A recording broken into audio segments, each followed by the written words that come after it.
নিজের দুঃখের কথাও কাউকে বললেন না, সুখের কথাও কাউকে বললেন না।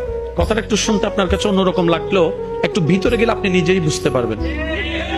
আপনি নিজের মনের দুঃখ কষ্ট সহ্য করতে না পেরে হালকা করার জন্য যাকে বলছেন, মনে রাখবেন আপনি তার কাছে কিন্তু কোনো না কোনো ভাবে একটু ছোট হয়ে যাচ্ছেন।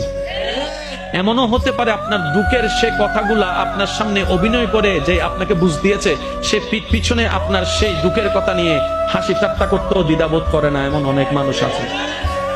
আপনি যাকে দুঃখের কথা বলে মনকে হালকা করার চেষ্টা করছেন, আপনার দুঃখের কথার সে দুঃখটা সে বুঝবে না, কারণ তার সাথে তো সেটা ঘটেনি। সেজন্য আপনাকে 3 মাস 4 মাস 3 বছর পরও হয়তো আঙ্গুল তুলে দেখাই দিতে পারে, সেই কথাটার কথা দিয়ে খোঁটা দিতে পারে। কথা বলেন ঠিক না? দুঃখের কথাও মানুষকে বলে শান্তি নেই। এবার আপনি বলবেন ভাইয়া সুখের কথা কেন বলবো না?